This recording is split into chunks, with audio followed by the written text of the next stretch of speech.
The unexpected call of the train whistle. Black Hills history. The unexpected call of the train whistle raised the concern of the men that quiet morning. The sun was just beginning to shine through the branches of the surrounding trees. 1, 2, 3, the whistle shrilled again. He turned and stared at the man across the tracks with a questioning shrug. The man hung the water dipper on the twig and wiped his mouth and dripping beard on his sleeve. He shook his head quickly, not saying a word, but listening. Carefully listening. Time seemed to stand still as questions flooded his thoughts. He glanced around the area and saw the two men at the woodpile frantically scanning the forest edge all around the area, eyes wide, peering deep into the foliage of spruce and pine trees, also listening. He glanced to his side and at the same time felt for the revolver at his waist. There was his rifle propped up against the trunk of the nearest tree. A survey of the railroad line that was clear for about a mile to the west and about the same to the east gave no hint as to any trouble. Time. He pulled the watch from his pocket and snapped it open. 9:05. Nothing special about that except the train was due in later that morning, though not much later. Additional whistles in quick succession, 1, 2, 3, ripped through the still morning and cloudless sky and reverberated off the hills around. 1, 2, 3. The cry went up amongst those in the area to lend aid to whomever was calling from the train. It seemed everyone grabbed their weapons, whether it was a rifle or club or axe, and ran up the railroad tracks. The tracks were narrow and the hillside cuts were steep with barely enough room alongside the outside edge of the railroad tie. Therefore, running down the center made the most sense. The terrain for Black Hills trains was a rugged area with unpredictable outcroppings of hard slate interspersed with tall, lanky pine trees and bushy spruce tree branches. In some areas around the railroad tracks, where the ties were bedded into the grade, the ground was fairly flat and easy to traverse the gentle slopes. However, in others, the rock walls were steep cuts with sloughing slate and shale and tight bends. The small group, about 16 men of various ages and abilities, ran at a full gallop down the tracks in the direction of the whistle. The shrill steam whistle repeated the call for emergency. 1, 2, 3, pause. And then it began again. The running men were unsure exactly what would be found, but the wide, sweeping gestures of the man in front encouraged onward progress without the need for speech. That was a good thing, as the work already completed this morning would have been a full day's work for most men in other parts of the country. But here, the morning work was just what came before the afternoon work, which ended the day after the evening work was completed. All to say, the dash down the railroad tracks was taxing even for the men in this part of the country just getting their workday started. The first part of the run was about a mile before the big bend of track through the steep cut, which was now such a deterrent. No one could see far enough ahead, and the seemingly never-ending bend in the track hid much of what could be happening. His heart pounded in his chest with nervous anticipation, but his legs easily covered the distance between the railroad ties. The most tiresome part of the run was the awkward swing of his rifle and the pinch of his pistol in its belt wedged across his waist. In this part of the country, at this time in history, with the unusual insistent scream of the train whistle,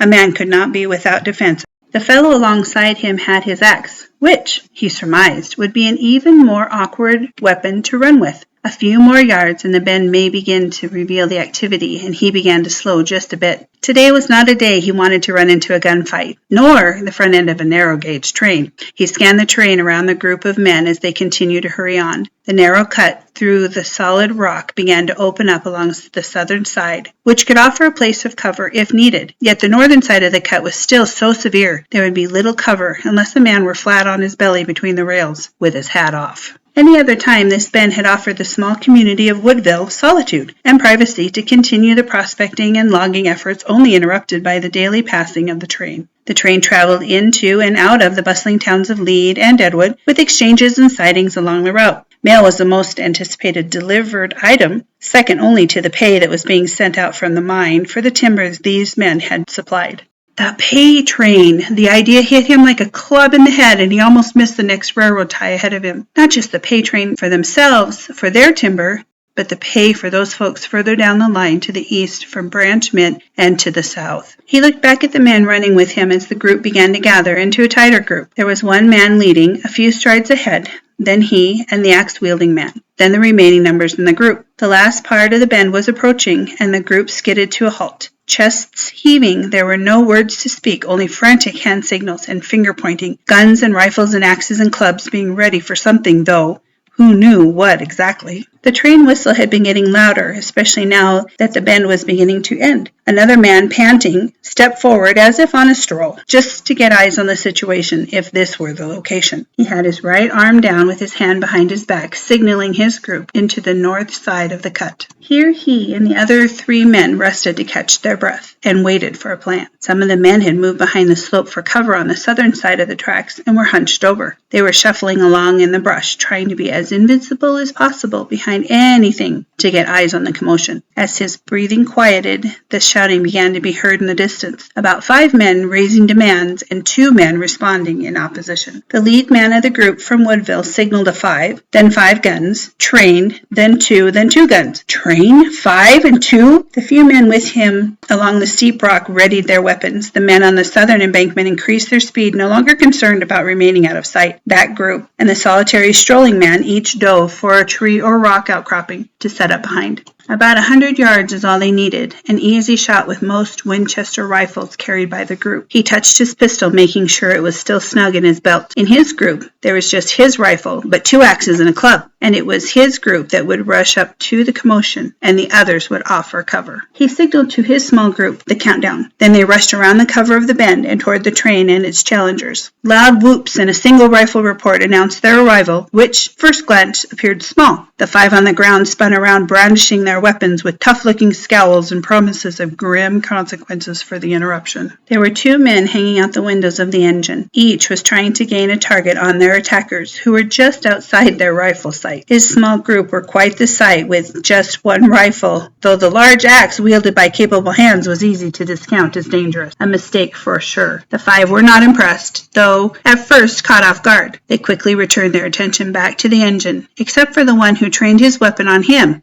as he shouldered his own Winchester 1873. The hidden men from Woodville hollered and offered a shot at the foot of the single man facing him. That skillful shot got his attention, and he lost contact with his target as he dropped both his eyes and his weapon. The report of the rifle also got the attention of the 4 who had the arrogance to turn their backs to him and the small group of visible men. Their sneers turned to panic as the other dozen or so men stepped up and out from behind their cover. With a quick glance to one another, the 5 reluctantly but hurriedly dropped their weapons, with 2 of the group of 5 dashing away into the forest. The club-wielding man rushed forward to kick away or snatch up the remaining attackers' weapons, while the axe man closed in. The 2 that had tried to flee ran right into the rifle sights of the quickly emerging group. The engineer and the firemen were sliding down the ladder to the ground, surveying the damage. The 5 had managed to pull the spikes from the railroad tie plates and released the rails. The train had split the rails and came to rest on the ties, the engine completely on the ground, and a few cars. The 5 had intended to steal the pay that was on the train and make off into the rugged country to count their gold and notes and celebrate. However, their scheme was foiled by the responsive locals from Woodville and the engineer who signaled with the narrow-gauge train's whistle. The 5 were held in an informal form of custody, and none too comfortable of custody. He saw to that. At least that is how I imagine it would have gone as I rest in the shade of a birch tree along the now abandoned railroad line. In this area from my perch atop an outcropping of rock, I am provided a glorious view of the surrounding country. The long and narrow cut with the impressive bend reminds me of the story from my dad and the attempted train robbery near the town of Woodville along the narrow gauge railroad bend turned trail.